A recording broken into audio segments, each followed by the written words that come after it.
Hey, how you doing there again, folks? Me again, of course, Brandon Wenzel. Coming back at you, another offering off my sampler platter. Yes, indeed, folks. Sampler Baby Series videos I've been doing for a little while now. Go over there, try out food and drink items. I eat stuff, I drink stuff, then, folks, I'm going to talk about stuff. I'm going to let you know all that you need to know about hopefully delicious stuff that time I'm doing this, folks, I'm not going to lie, we're doing this one for science. But we'll get to that. Folks, it's super simple format. I'm going to go over there, I'm going to try out food and or drink items for you. Whilst I'm doing so, I'm going to yam around about it for a bit. Whilst I'm doing all that, I'm in my back room today, which means we get Beer Can Thunderbolt potion behind me. Ooh.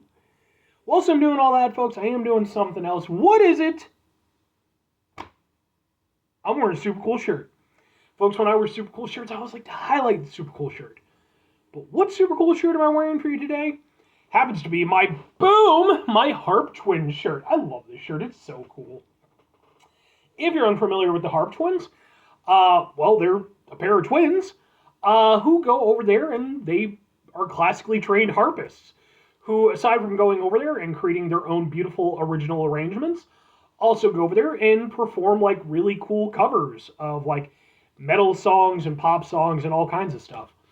I got into their music because, well, I love mixes of sort of classical instrumentation with contemporary styles and, setups.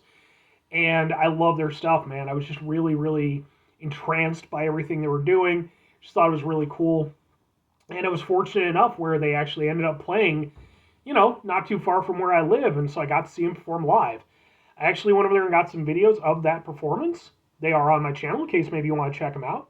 If nothing else, I'd be more than happy to point you in the right direction as far as their music is concerned because I think they're fucking awesome.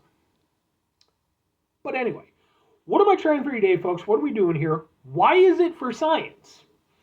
Well, it's for science because I decided to not be a lazy piece of shit. Like, I came really close because, like, that's my default. It's just... But, so I got home after work and I was like, wanted to go over there and make something for myself before I go over there and crash. And I'm looking around the house. I'm like, it's got to be something easy. I'm too wore out. I don't want to mess with stuff. And I was like, well, what could I microwave? It turns out I had something in the freezer that actually I bought just a few days ago. Specifically, Boom from Bettergoods, which is the sort of premium brand that Walmart has. So it's an in-house brand, but whereas their great value brand is sort of their discount brand, Bettergoods is like their fancier brand. And I reviewed some stuff from their Bettergoods brand, but these are specifically their gluten-free chicken and maple breakfast sausage links. Okay.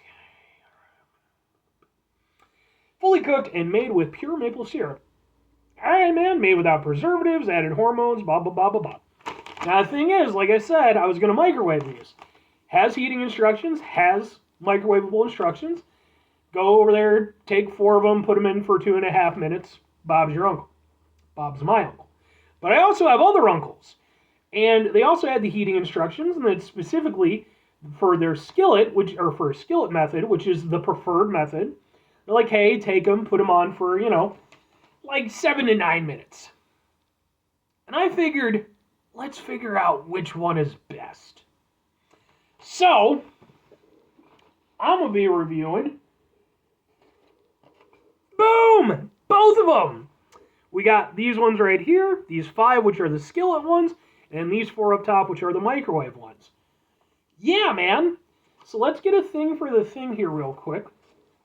This is going to be not the easiest thing I've ever done, but there, let's go like this. Sure, something like that. And we'll just kind of go, ha ha ha ha ha! And it was funny when I was coming up with this idea, I was like, man, how am I going to know which ones are which? I got to make sure I keep them separate. No, you can tell which ones are different. The one on the skillet got a little bit more color. Now, I followed their instructions to the letter. They said for the skillet ones, put them on a medium heat, pop them in.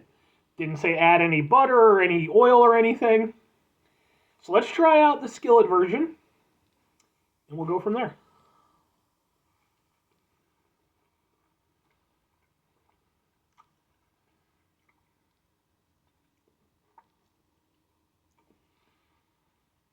Okay. Ooh, all right. There's a little pepper in there. I like that. That's not bad. Um, I will say this: the fact that it's not a pork or beef sausage is definitely somewhat apparent. Because while it does have a breakfast sausage flavor to it, there's just a little something different. The texture is a little bit softer. It's just a little bit, it's not quite what you would get from a traditional breakfast sausage. But the flavor is actually not bad. Um,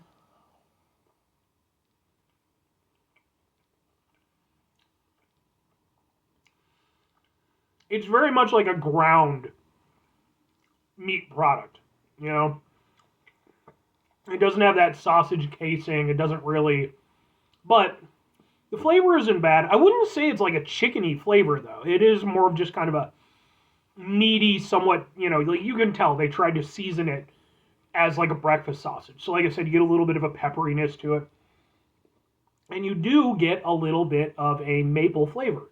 It's not anything overwhelming. I mean, for me, I like a mix of sweet and savory, but I know not everybody does. So for me, I like this.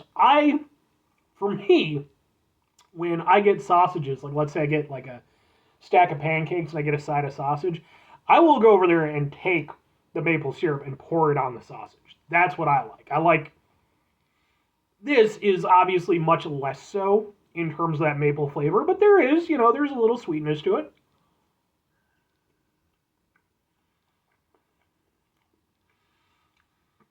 I mean, because it's already cooked, it's not like I needed to worry about that. Just gave them a little color, basically. Yeah, I think for me, I like it overall, but I would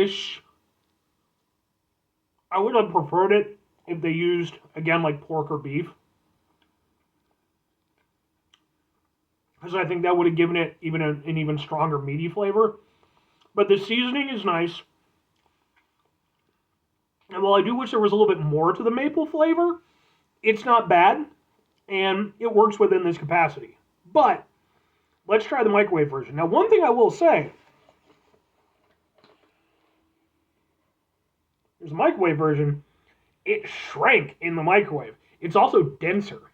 So,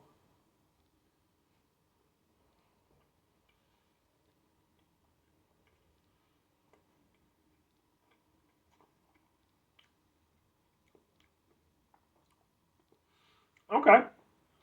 So yeah, the skillet ones are definitely juicier. The microwave ones, like I said, they're a little bit denser. And they say the instructions are like, oh, put your microwave on a medium heat.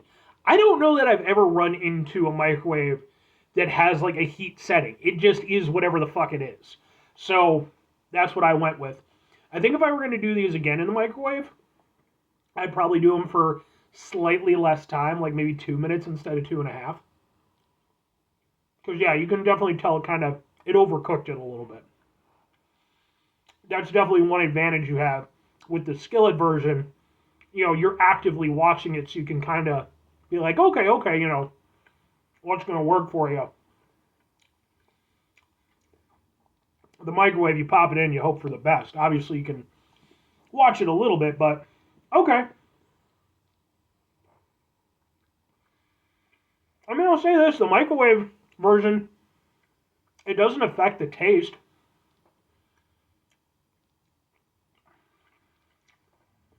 If anything, it probably concentrates it a little bit more.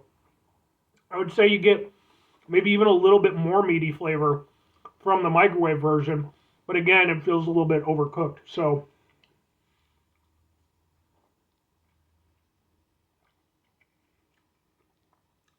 yeah, microwave version, a little bit meatier. Skillet version, you get a little bit more of the maple. Skillet version, I think I undercooked a little bit. Microwave version, I think I overcooked a little bit. So, somewhere in the middle. Okay. 3 questions need to be asked. Would I get them again? Would I recommend them? Which one do I prefer? Yeah, sure, kinda, and probably the Skillet.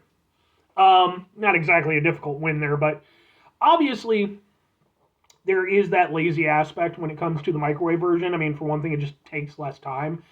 I would probably more often than not microwave these. Again, I would adjust the time a little bit. But like I said, like you don't really lose anything really in terms of the flavor. Like I said, maybe a little bit of the maple kind of fades out, but like you do get that same meatiness, that breakfastiness to it, and you still get a little bit of the pepper. Uh, the skillet version is definitely more rewarding, though. They stay a little bit plumper, they're juicier. Plus, again, you have a little bit more control over the heat for what you want. I'll be honest, they're nothing amazing by any stretch of the imagination. They're pretty unremarkable, but they're not bad for what they are. I've certainly had worse breakfast sausages. And again, I like the sort of mix of sweet and savory.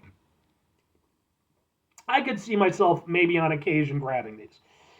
They wouldn't be a go-to item or anything, but I don't mind them for what they are, and yeah, they're not bad. But I do think I'd probably just get regular breakfast sausage over these. That's why if I'm recommending them, kinda. I don't think they're anything spectacular. They're nothing that I would tell anybody, hey, you got to go out and try these. The flavor on them is decent. They're easy enough to make because, again, they're already cooked. Um, again, I would probably recommend doing the skillet version if you want to do it properly. But at the same time, like, you could really kind of pass on these. They're nothing spectacular, but they're not bad either. They're certainly not a bad product, but eh. And yeah, like I said, I like the skillet version better. So, 5 things before I get out of here. Have yourself a great rest of your day, spectacular rest of your week, monumental rest of your month, stupendous rest of your year. Folks, go over there, have yourselves a truly breakfast sausage-tastic rest of your life. Because breakfast sausage is amazing. Unless you're not into sausage or vegan or whatever. Which case, you do you. Final 2 things. Number 1, try to bring some positivity into the world. It's not always possible. It is, however, always appreciated. But what do you do if you can't do it all the time? I know I can't do it all the time. Here's what you're going to do, folks. You're going to try not to be an asshole. Now, folks, it's not always the easiest thing in the world to not be an asshole. Trust me. I know it. I live it. I'm out there every day with you in it. Life can be stressful and frustrating and just bullshit sometimes, folks. When we find ourselves in situations where we have to deal with said bullshit, it's important we go over there, whenever possible. Take a step back. Try to mitigate the level of assholishness in our lives. Hopefully, do better for ourselves and for those around us.